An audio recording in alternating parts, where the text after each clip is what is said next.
So, thank you for coming during lunch. Today we're just going to follow up about the lesson that I observed right before Thanksgiving on claim and theme and message, and just talk about how it went. So, how do you think it went? Okay, I want to talk first about the target. Okay. So the learning target was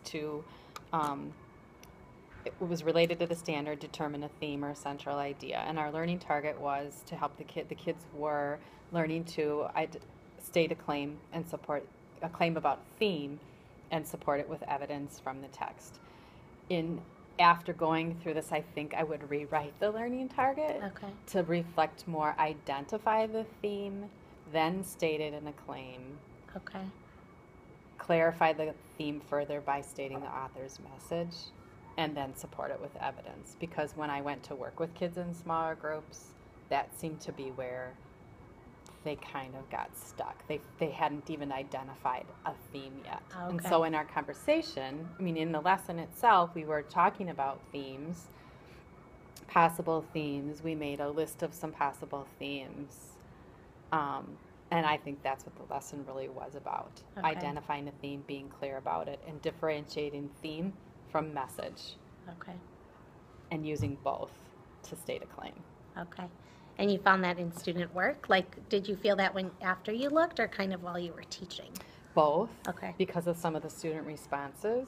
Some people, like our Ivy, who is really clear in her mind and convicted. Mm-hmm. She's got conviction about that theme is not a whole sentence. Theme is a few words or a couple words. Yeah. There can be contrasting themes like love and betrayal, or so I think both. Okay. In the group time, the mini lesson, and the group conversation, but also with a few kids that I worked with afterwards. Okay. Do you think that there's clarification still needed on that, or that the kids are okay with that now? Theme and message versus claim. I think that I need to look at their work after their reading responses and any continued work that we do with that to decide. And there may be reteaching. Okay. For what a claim actually is. For what theme actually is and how to make a claim about a theme. I felt like that too, that we have to teach too that claim can be outside of theme. There's other types of claims that aren't a theme. There are all kinds of claims. Mm-hmm. We make claims, and claims that we make in literature are very different than claims that we make in math and science. It's different. So, I mean, we could make a claim about a theme. We could make a claim about a character. We could make a claim about the climaxes. I mean, anything in literature. So, well, that's being very reflective. Separating. Yeah. So, what went well during the lesson? What are things that you're especially proud of? I think the conversation during the mini lesson and their attention during the mini lesson itself was better than their independent work and the focus on their own work during independent time. I think giving kids opportunities to share their thinking, honoring their thinking, some of the questioning, although when I look back on some of the questions, some were open-ended, some were more factual. Mm-hmm. For example here, what's the difference between a theme and a message? It's a harder question, but there really is only one right answer. Right.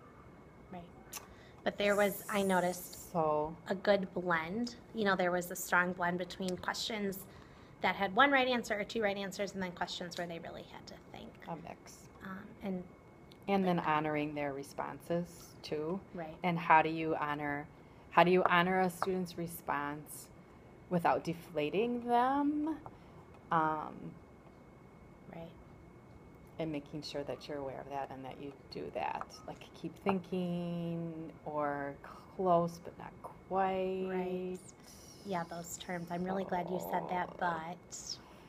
Right. Yeah. Yes. And even not using the word but. And I'm glad you said that. And I could have said keep thinking. Have you heard of my favorite mistake? That's sometimes what I do. Oh, that's my favorite mistake because, and that way you're at least giving, it's not correct, but I love that you did that so we can learn from it. Yes. So, and I think too that the types of questions we have to think like we want to make kids feel successful. And so by making questions, like that was the first question you asked, claim, what's the difference between theme and message? And even though that was a lower level question, making them feel successful right away too, by knowing there was only one right answer that they got. And it is where they need to go. Yeah. I mean, that's where the misconceptions are. Mm-hmm. Still, I think. Right, I think so too. I think it's better, but. Right. So what did you notice? You've kind of talked about this, but when you were with students one-on-one and in small groups during the lesson? One of the most challenging things, first of all, when you're in a mini lesson and if you have your students around you, you're in the center and you can scan the room. Mm-hmm. And you can do all kinds of things to make sure that they're staying with you. You can make eye contact. Some kids you have signal relationships Mm-hmm. with. So I think that overall their attention was better during the large group when they were closer. I think when they went to work independently, because of where I was situated, and when you're conferencing and you're sitting at a table, your vantage point isn't the whole room anymore. Your vantage point is the person Right. that you're working with. And that makes it harder to manage, where you have to manage the way other kids are working on their own. And so I'm pretty sure, without knowing for sure, Mm-hmm. that there were kids who were off task Yeah. during what did you see? So during the, I collected evidence on that. There was a group of 3 students at this table who were off task. And again, out of your vantage points, you Mm-hmm. couldn't see them, and they were having a conversation about something else, like a 2-hour special that they watched. But one of the students did bring it back and say, okay, I know the difference between message and theme.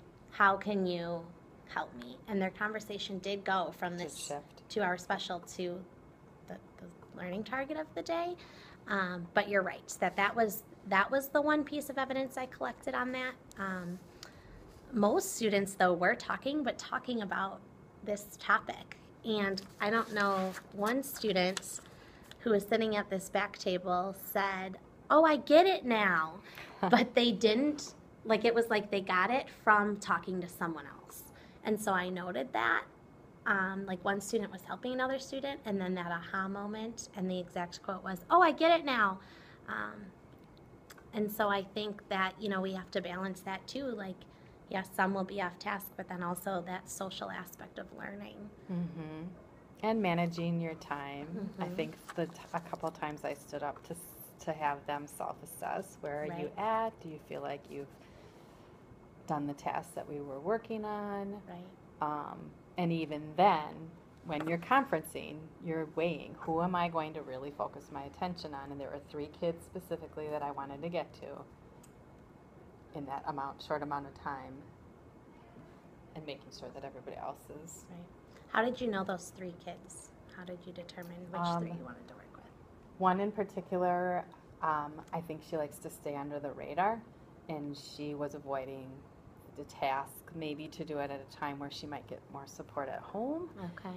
Or, and when I went to visit her, she hadn't done anything. Okay. And her reasoning was, and maybe that was true too, but that she wasn't far enough into her book. And so then I just reassured her, well, you can do it on a book that you've already read. Right. Or if you're far enough into it, you could make a reasonable guess. The other student, I worry about her confidence sometimes. Okay. And how far she'll take it. She knows what she knows, and she doesn't really care about telling other people what she knows at all. Okay. And she will dig her heels in and not push herself to think at the level that she should. And that's the student that ended up modeling for the class, and it was so good because it was so good. I put that in our evidence too. Both 2 things were happening there. I really wanted to push her to think at the capacity she's able to think at and articulate it in writing, because she'll avoid that. Mm-hmm. But also the confidence piece that don't hide that. You've got all this. Yeah. Let people see and learn from you. Right. And that having her share, and then the self-assessment, when I looked at the evidence after the lesson, that's what pushed that. You asked me to look at evidence using assessment and instruction. That's what pushed it into a distinguished level, was having students self-assess and then having students share. So that's something to be really proud of. so much that fun students when took they do ownership that. of that. Yeah. And the questioning too, which we talked about, and I want to go to the last thing, but one of the other pieces of the Danielson model I was looking at was questioning. And let's see, where's the, is that right here, right? This is the area that, That was using assessment. I think questioning strategies were right at the beginning. Right? the different Somewhere, level okay. questions that you used. And then having students talk with each other too was distinguished on the Danielson model also. So something to be very proud of. Good. So talk to me about the communicating with students and that breathing exercise that you did. How did you decide to do that? Was it for everybody or one child? And do you think it was effective? Okay, so when you think about your groups of students and the context that you're working in and what you know about them already, and most of these kids are really advanced. Their needs are more differentiation to exceed expectations, but with that, oftentimes there's anxiety associated with that, and even if only a couple kids might be identified with some anxiety about what's the word I'm looking for, excelling or meeting that standard that they think Pressure. everybody else, the pressure of that, it's good for everybody to practice just finding a center and finding their calm to be able to go forward. There are also kids who are high energy and have trouble focusing, especially when they're on their own, and so it was a way to show kids that they could find calm really quickly by just breathing, and that nobody has to tell them to do that. They can do it whenever they want to. To do it on their own. Yeah. Do you feel like that helps them be more successful in the lesson and the work that day?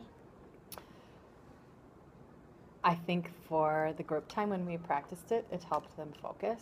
I'm not sure Okay. if there were any kids during their independent work time that were practicing it. It's something going forward that I think if I situate myself differently during a group time, for example, if I sit here and have kids come to me, I'll be at a better vantage point to just observe and to throw in reminders. I did notice that before you did that, they were kind of squirrely or, you know, they were fidgeting. And then afterward, you could physically see them, their bodies relax and focus more. So from an outsider point of view, during the group time, it appeared to be very effective just based on where they were looking and what they were doing with their hands. Good. But yes, I don't know if they I don't know. transferred that over, but something to keep in mind moving forward. It's new. Yeah. It was a new strategy. It was the first time practicing it. So. Within a group of advanced learners, you know, it's an interesting thing to try. So thank you so much, Kristen. I learned so much from this, and I'm grateful that I got to observe you and learn from your teaching, and then also from the evaluation model as well. Thank you very You're much. welcome. You made it safe for me to be able to show what I know how to do. So no matter how experienced you are, to put yourself out there, Thank you. it's always kind of Scary. a little scary. Yeah, I know. So thank you for the chance to do it and for your feedback and for being the other set of eyes to see what I couldn't see. Yeah. Don't you wish We should always have that. I know. We should have peer coaches, peer mentors. I know. Yeah. I think so too.